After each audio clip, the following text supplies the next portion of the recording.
अस्सलाम वालेकुम 10th class. आज का हमारा टॉपिक है सल्फ्यूरिक एसिड। टॉपिक स्टार्ट करने से पहले आपको एक इम्पॉर्टेंट बात बता दूं कि ये जो सल्फ्यूरिक एसिड का टॉपिक है ये बहुत इंपॉर्टेंट है। इस टॉपिक में आपसे लॉन्ग क्वेश्चन भी पूछा जा सकता है और शॉर्ट क्वेश्चंस भी पूछे जा सकते हैं, तो आपने इस टॉपिक को अच्छी तरह प्रिपेयर करना है। तो टॉपिक की तरफ आते हैं। पहली बात जो इसमें कही गई है कि सल्फ्यूरिक एसिड आपको पता है कि इसको हम बोलते हैं किंग ऑफ केमिकल्स। अब सल्फ्यूरिक एसिड को किंग ऑफ केमिकल्स क्यों बोलते हैं? क्योंकि सल्फ्यूरिक एसिड बाकी केमिकल्स की प्रोडक्शन में यूज होता है, चाहे डायरेक्टली और इनडायरेक्टली।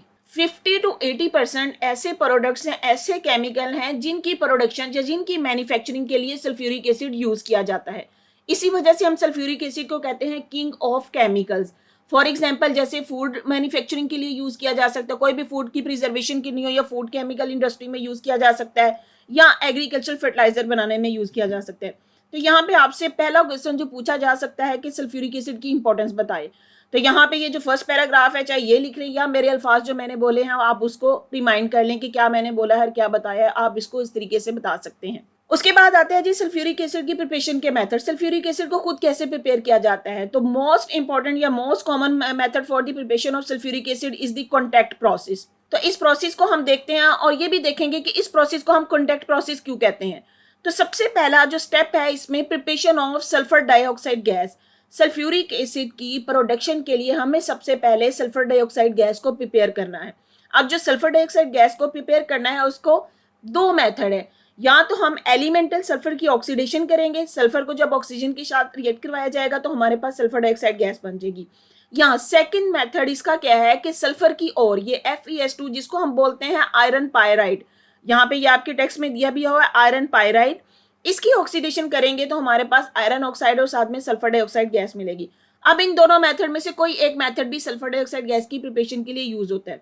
तो यहाँ पे एक्चुअली आपसे पूछा जाने वाला क्वेश्चन है आयरन पायराइड का, आपसे फार्मूला पूछा जा सकता है, यहाँ आपसे रिएक्शन की फॉर्म में पूछा जा सकता है कि आयरन पायराइड सल्फर डाइऑक्साइड की प्रिपरेशन में कैसे यूज होता है, तो तब आपने ये रिएक्शन बताना होगा।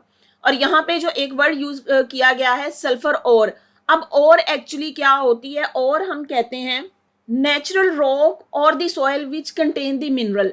ऐसी नेचुरल रॉक जिसमें कोई ना कोई मिनरल हो उसको हम बोलते हैं और। अब जैसे यहाँ पे देखा जाए आयरन पायराइड, तो इसमें क्या है? आयरन हमारा मिनरल है, तो इसलिए इसको हम और बोल रहे हैं। तो जब इस और की या आयरन पायराइड की ऑक्सीडेशन कराएंगे तो हमारे पास सल्फर डाइऑक्साइड गैस मिल जाएगी। अब यहाँ पे जो सल्फर डाइऑक्साइड गैस हमें मिलती है इसकी हमने करनी है प्यूरिफिकेशन, क्योंकि जब इसकी प्रोडक्शन कर रहे हैं और में कर रहे हैं तो हो सकता है वहां पे कोई ना कोई इम्प्योरिटीज हो। तो क्या किया जाता है कि सल्फर डाइऑक्साइड की प्यूरिफिकेशन करने के लिए इसको हम पास करते हैं प्यूरिफाइड चैम्बर में।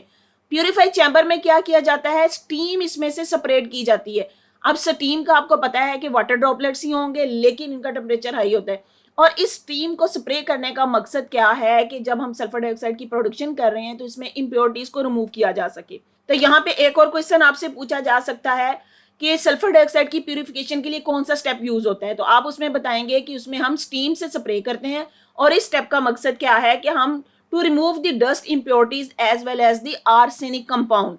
तो आपको स्टीम स्प्रे करने का मकसद कि यहाँ पे डस्ट इम्प्योरिटीज को रिमूव किया जा सके और आर्सेनिक कंपाउंड को रिमूव करना बहुत जरूरी है। अगर यहाँ पे ये रिमूव ना किए गए तो ये हमारे जो रिएक्शन है, अगले रिएक्शन है, उसको डिस्टर्ब करेगा। अब अगला रिएक्शन क्या होता है कि जिसमें सल्फर डाइऑक्साइड को फर्दर रिएक्ट करवाया जाता है in the presence of catalyst. तो अगर आर्सेनिक को यहाँ से रिमूव ना किया जाए तो ये हमारे कैटलिस्ट की पॉइजनिंग का कॉज बनेगी। तो यहाँ पे अगेन आपसे एक शॉर्ट क्वेश्चन पूछा जा सकता है कि आर्सेनिक को यहाँ पे रिमूव करना क्यों जरूरी है, तो आप इसमें बताएंगे कि the step is important because arsenic compound Poisson the catalyst use later on. कि हमारे स्टेप में आगे जहाँ के जाके जो कैटलिस्ट यूज होना है, अगर आर्सेनिक को यहाँ से रिमूव ना किया गया तो ये हमारे कैटलिस्ट को पॉइजन कर देगा।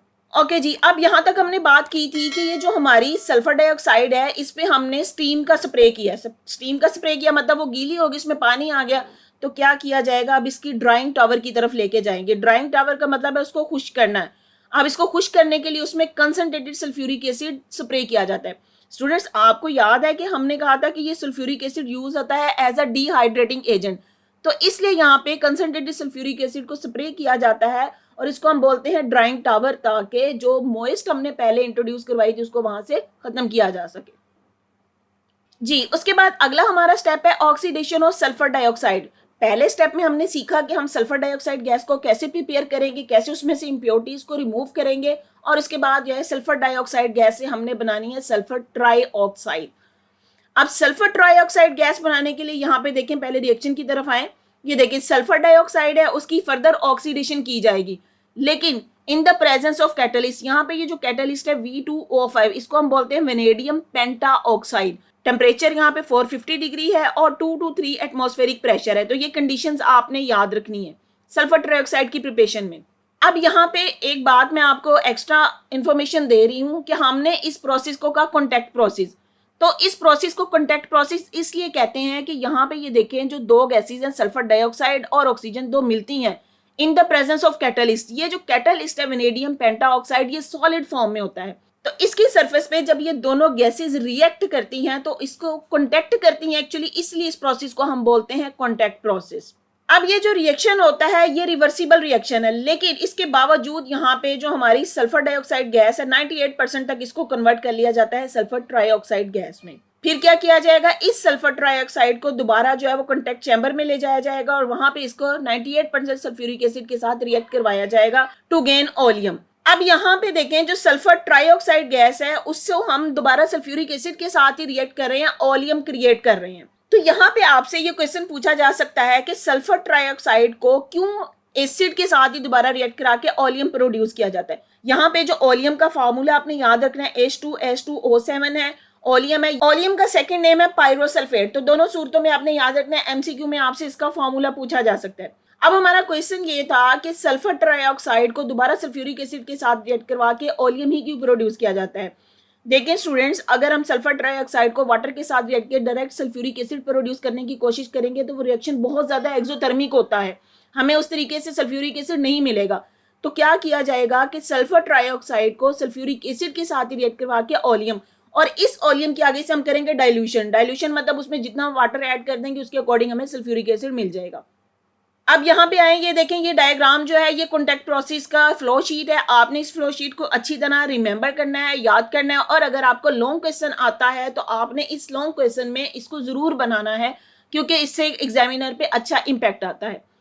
तो फ्लो शीट में देखें, दोबारा वही से स्टार्ट करते हैं कि सबसे पहले हमने क्या काम करना है कि हमने सल्फर डाइऑक्साइड बनानी है। सल्फर डाइऑक्साइड गैस बनाने के लिए उसको फर्नेस में सल्फर और ऑक्सीजन का रिएक्शन करवाया जाता है, ड्राई एयर इंट्रोड्यूस करवाई जाती है। ये जो ड्राई एयर है एक्चुअली यहीं से हमें ऑक्सीजन मिल रही है।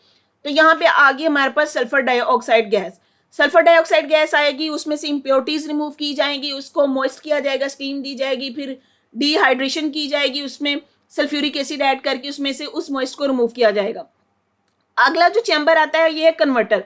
कन्वर्टर का मतलब है ये वो वाला चैम्बर है जहां पे सल्फर डाइऑक्साइड को हम रिएक्ट करवाते हैं in the presence of catalyst. तो जो कैटलिस्ट वेनेडियम पेंटाऑक्साइड और टेम्परेचर यहाँ पे प्रोवाइड करेंगे तो हमारी सल्फर डाइऑक्साइड कन्वर्ट हो जाएगी सल्फर ट्राइऑक्साइड गैस में, SO3 बन जाएगा। अब इस SO3 से हम ओलियम प्रोड्यूस करते हैं। ओलियम प्रोड्यूस करने के लिए क्या कहा था हमने कि सल्फर ट्राइऑक्साइड का रिएक्शन करवाया जाता है कंसंट्रेटेड सल्फ्यूरिक एसिड के साथ, तो यहाँ पे हमें ये ओलियम मिलेगा। ओलियम के आगे से क्या की जाएगी, डाइल्यूशन की जाएगी, मीन उसमें और वाटर ऐड किया जाएगा और लास्ट में हमें सल्फ्यूरिक एसिड दोबारा से गेन हो जाएगा। और इस पूरे प्रोसेस को हम बोलते हैं कॉन्टैक्ट प्रोसेस। दोबारा बता देती हूँ उसको हम कॉन्टैक्ट प्रोसेस क्यों बोलते हैं, क्योंकि यहाँ पे ये जो हमारा चैम्बर है कन्वर्टर, यहाँ पे कैटलिस्ट जो यूज किया जाता है वो सॉलिड फॉर्म में होता है और इसके ऊपर ये गैसेज आके रिएक्ट करती हैं, कॉन्टैक्ट में आती हैं, इसलिए इस पूरे प्रोसेस को हम बोलते हैं कॉन्टैक्ट प्रोसेस। तो यहाँ पे लास्ट वाला स्टेप वही बताया गया है कि ओलियम की जो है वो वाटर के साथ रिएक्ट करवाया जाता है, उसकी डाइल्यूशन की जाएगी और हमारे पास सल्फ्यूरिक एसिड मिल जाएगा। तो आपने इस प्रोसीजर को स्टेप बाय स्टेप याद रखना है, बहुत इंपॉर्टेंट टॉपिक है, लॉन्ग क्वेश्चन के तौर पे आपसे पूछा जा सकता है। आते हैं अपने क्विक चेक की तरफ। पहला क्वेश्चन है how sulphur dioxide is prepared from iron sulphide. अब आयरन सल्फाइड क्या है, आयरन पाइराइड जिसको हमने बोला है, और है सल्फर की, तो इसकी क्या किया जाएगा, सिंपली इसकी ऑक्सीडेशन की जाएगी। ये आपका जो है वो इस स्टेप में, पहले स्टेप में इसका आंसर दिया गया, वहां से भी इसको कंसर्न कर सकते हैं जी। नेक्स्ट क्वेश्चन है why sulphur dioxide and oxygen are purified before they react to produce sulphur trioxide. कि सल्फर डाइऑक्साइड और ऑक्सीजन का रिएक्ट करवा के जब सल्फर ट्राइऑक्साइड बनानी हो तो उसको पहले प्यूरिफाई क्यों किया जाता है, तो इसका आंसर भी आपके टेक्स्ट में दिया गया है कि इसमें से इम्प्योरिटीज रिमूव की जाती है, स्पेशली आर्सेनिक, क्योंकि अगर ये आर्सेनिक यहाँ पे मौजूद रहेगी तो ये हमारे कैटलिस्ट को पॉइजन कर देगी, उसकी रिएक्टिविटी को या उसकी कैटालिटिक प्रॉपर्टी को खराब कर देगी, तो इसलिए वहां पे उन इम्प्योरिटीज़ को रिमूव करना ज़रूरी है। जी स्टूडेंट्स, अगर आपको मेरा लेक्चर पसंद आया है तो मेरी वीडियो को लाइक करें, अपने फ्रेंड्स के साथ शेयर करें, मेरे चैनल को सब्सक्राइब करें और बेल आइकन पे क्लिक कर दें ताकि हर आने वाली न्यू वीडियो सबसे पहले आपको मिल जाए। Thank you. दुआओं में याद रखिए। अल्लाह हाफिज़।